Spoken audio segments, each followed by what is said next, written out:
Now come to the point. Rock and minerals. Put your finger there. Page number 76. Rock and minerals. Crust and core. We have read about it. I just repeated yesterday.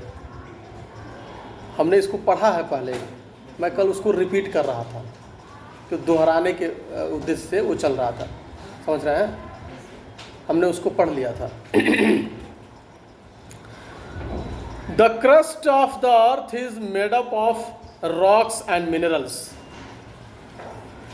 The word rock usually brings to mind a big piece of stone, hard and resistant. However, for geoscientists, rocks include all the solid materials of Earth's crust, whether it is hard like granite or soft like clay. It is said that the Earth's crust is made up of rocks and minerals.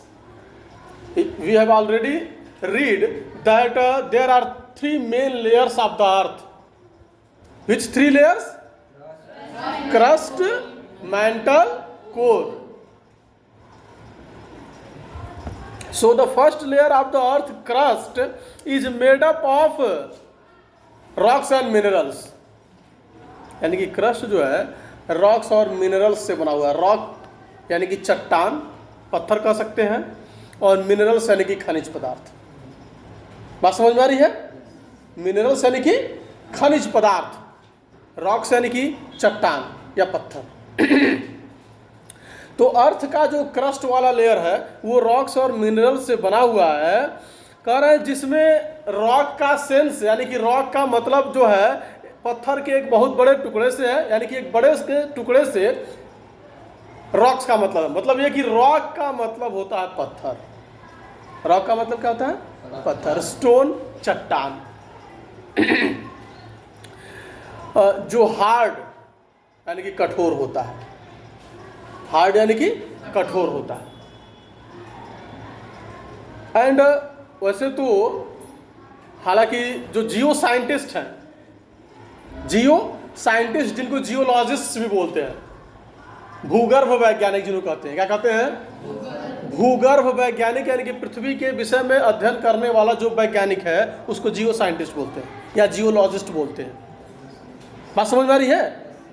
बोलिए. सो geologist यानी कि जो जियो scientist है, geologist, हाँ, तो उनका कहना है कि रॉक्स यानी कि चट्टान में वे सभी सॉलिड मटेरियल आते हैं. All the materials available on the earth, all the solid materials available on the earth is known as rocks by geologists, whether it is hard like granite or soft like clay. अब उसमें जैसे granite के जैसा कठोर भी हो सकता है और क्ले के जैसा सॉफ्ट भी हो सकता है. यानी जितने सॉलिड मटेरियल अर्थ पर हैं उन सबको रॉक कंसीडर किया जाता है, ऐसा जियोलॉजिस्ट कहते हैं. अर्थ के क्रस्ट में, अर्थ के पहले लेयर में जो सॉलिड मटेरियल है, समझ रहे बात को, उनको जियोलॉजिस्ट रॉक मानते हैं, चाहे वह कठोर हो या सॉफ्ट बोले तो मुलायम हो. Hard as like granite and soft as like clay. तो वो सब जो अर्थ क्रस्ट में सॉलिड मटेरियल अवेलेबल है उसको जियोलॉजिस्ट रॉक मानते हैं. And rocks are made up of minerals. Rock जो है मिनरल्स, खनिज पदार्थों से बने होते हैं. रॉक किससे बने होते हैं? खनिज पदार्थों से, मिनरल्स से. Minerals are natural inorganic compounds found in the earth crust which contain one or more elements. They have a definite chemical compositions and physical properties. Some minerals provide us metals and chemicals. The minerals feldspar and quartz are common constitutes of rocks. Minerals vary in color, texture, hardness and luster. कहने का मतलब ये है कि minerals यानी कि खनिज पदार्थ जो है, पहले तो हमने पढ़ा कि रॉक यानी कि चट्टान खनिज पदार्थों से बना हुआ है, और ये मिनरल्स यानी कि खनिज पदार्थ जो है पृथ्वी के यानी कि क्रस्ट वाले लेयर के अंदर पाए जाने वाले इनऑर्गेनिक कंपाउंड है। इनऑर्गेनिक मतलब अकार्बनिक कहते हैं। इसे देखिए, दो तरह के कंपाउंड होते हैं, ऑर्गेनिक एंड इनऑर्गेनिक। ऑर्गेनिक यानी कि कार्बनिक और इनऑर्गेनिक जिनको अकार्बनिक बोलते हैं। तो इनऑर्गेनिक कंपाउंड जो अर्थ क्रस्ट में पाए जाते हैं वे मिनरल्स हैं, जिसमें बहुत सारे, जैसे एक ही टाइप के मिनरल में कई सारे एलिमेंट्स यानी कि तत्व निकलते हैं उसमें से। एक ही टाइप के मिनरल से कई सारे तत्व जो है उसमें से निकलते हैं, और उनका एक निश्चित उसमें कुछ निश्चित रासायनिक चीज़ें होती हैं, chemical composition and physical properties, और कुछ उनका फिजिकल विशेष प्रॉपर्टी यानी कि कुछ उनकी स्पेशलिटी होती है, कुछ विशेषताएं होती हैं, फिजिकल प्रॉपर्टीज यानी कि उनके स्ट्रक्चर के अकॉर्डिंग भी कुछ उनकी विशेषता होती है।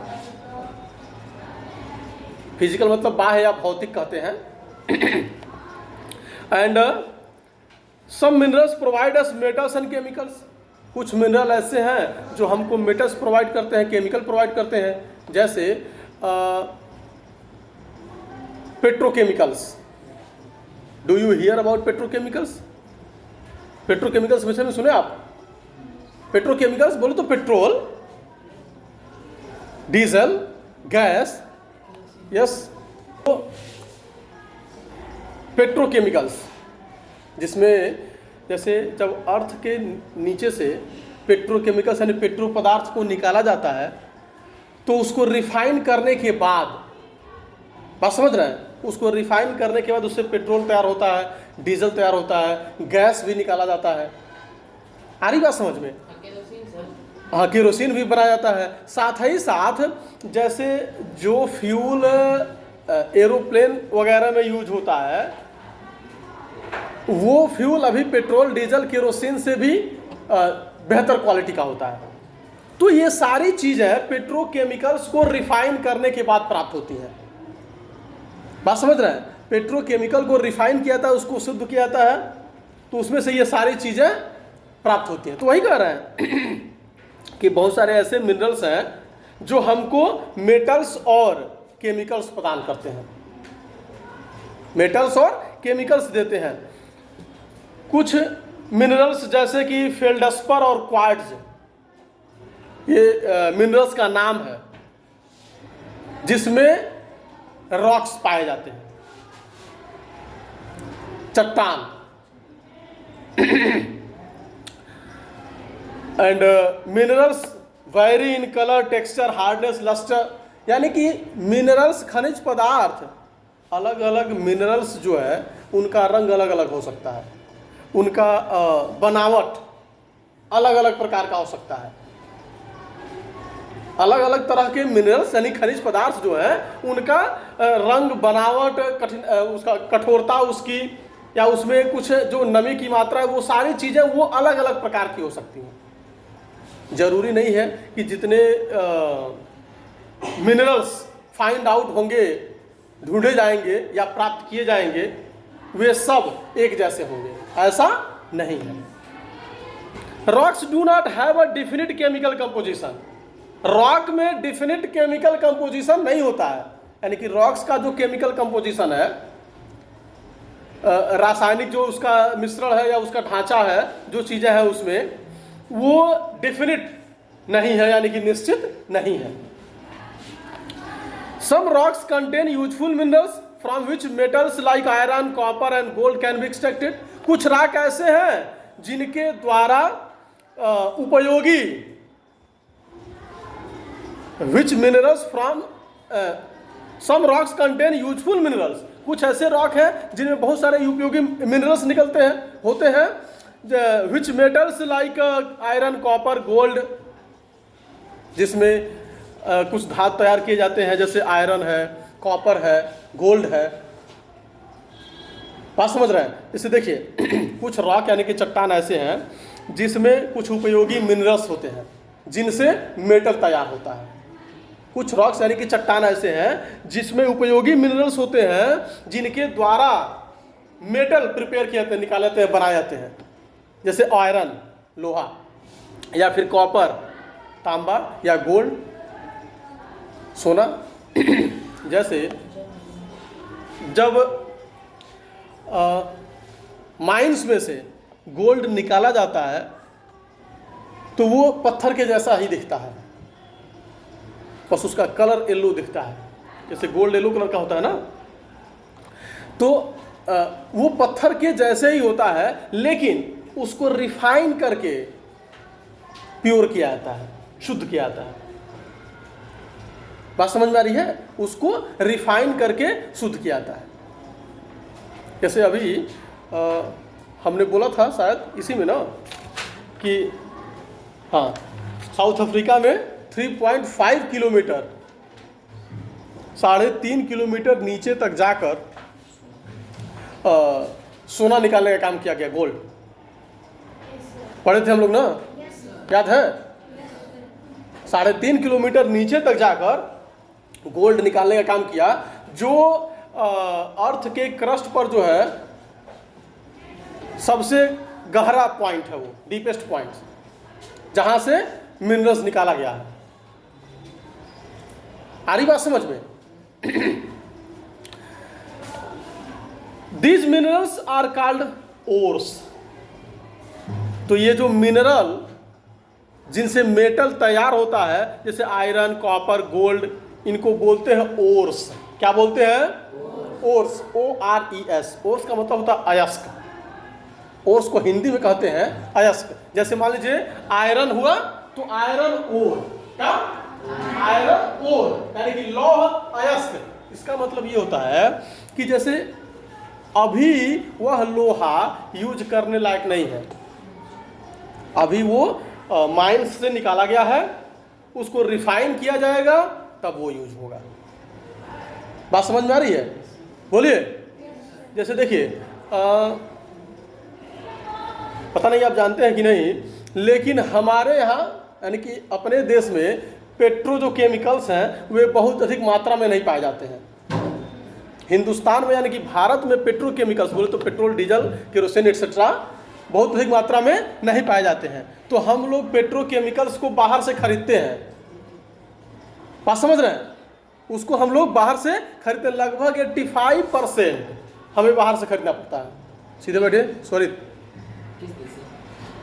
ईरान से, इराक से, सऊदी अरब से, रसिया से, कभी कभी अमेरिका से भी खरीदते थे। मतलब जिनके पास है वहीं से नहीं खरीदेंगे। सबसे ज़्यादा जो है गल्फ कंट्रीज में पेट्रोकेमिकल्स पाए जाते हैं, जैसे सऊदी अरेबिया में उसको लिक्विड गोल्ड बोलते हैं। ईरान में बहुत सस्ता मिलता है। सस्ता का मतलब ये कि इंटरनेशनल लेवल पर जो रेट है वो लगभग एक जैसा ही मिलेगा। मान लीजिए किसी देश से आपका बहुत बेहतर रिश्ता है तो वो थोड़ा बहुत इधर उधर हो सकता है। आ रही बात समझ में? चूँकि ईरान में भी तेल बहुत अधिक होता है, इराक में होता है, सऊदी अरेबिया में होता है, रसिया भी ठीक ठाक प्रोड्यूस करता है। अब देखिए आपको एक बात बताएं तो हमारा देश भारत, चूँकि भारत की और रसिया की दोस्ती बहुत अच्छी है। They are close and fast friend, India and Russia. आ रही बात समझ में? सो भारत ज़्यादा से ज़्यादा पेट्रोकेमिकल्स रसिया से खरीदता है।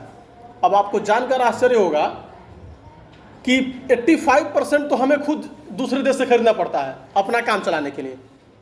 इतना ज़्यादा ज़रूरत हमको खुद है, यानी कि केवल 15% हमारे यहाँ पेट्रोकेमिकल्स निकलता है, केवल 15% जिससे हम अपना काम कर सकते हैं, बाकी 85% हमको बाहर से खरीदना है। अब देखिए कि इंडिया यानी कि हमारा देश भारत रसिया से पेट्रोल खरीदा, उस पेट्रोल से अपने यहाँ जो भी आवश्यकताएं हैं उसको पूरा किया गया और फिर उसको लाकर बेचा भी गया रिफाइन करके। आ रही बात समझ में? यानी कि अब सोचे कितना तेल खरीदा भारत ने, रूस से तेल खरीदे, हिंदुस्तान ले आए उसको, यहाँ उसको रिफाइनरी में डाल के रिफाइन किए, फिर ले जाकर हाँ बेचे उसको। यानी कि हम खरीदते भी हैं और बेच भी लेते हैं। ये हमारे लिए फायदे की बात है। इसीलिए तो अमेरिका को खराब लगता है ना ये चीज़ें, कि जैसे जो देश खरीदता है वही देश बेच रहा है। और किनको बेच रहा है? जो अमेरिका को सपोर्ट करते हैं उन्हीं को बेच रहा है। अभी दुनिया में एक ऑर्गेनाइजेशन है जिसका नाम है EU। क्या नाम है? EU। इसको यूरोपियन यूनियन बोलते हैं। It is said European union, European union कहता है उसको। और उसका एक दूसरा नाम नाटो है, NATO। May be possible if you heard that name before, हो सकता है कि आप पहले उस नाम को सुने हो। North Atlantic Treaty Organization, NATO, North Atlantic Treaty Organization. उसमें 30 कंट्रीज हैं। कितने? 30 देश हैं। उनका एक संगठन है, अमेरिका को सभी फॉलो करते हैं। अब उन 30 देशों में से किसी भी एक देश से अगर कोई लड़ जाएगा तो वो 30 ये समझेंगे कि सब पर हमला हुआ है, तो 30 एक साथ लड़ते हैं। ये उनका सिस्टम है अपना। तो उनको ले जाकर भारत जो है फ्यूल बेच देता है, जबकि हमारे यहाँ तो होता नहीं है, हम दूसरे से खरीदते हैं। इसका मतलब कि हम बेचेंगे किसी को तो प्रॉफिट तो लेंगे ना। रसिया से तेल मंगाकर अपने यहाँ रिफाइन करके उसको ले जाकर वहाँ दूसरे देश में सप्लाई दी जाती है, एक्सपोर्ट करते हैं और अपना भी काम करते हैं, हमको जितनी ज़रूरत होती है। ये टेक्निक है। Got it? ओके।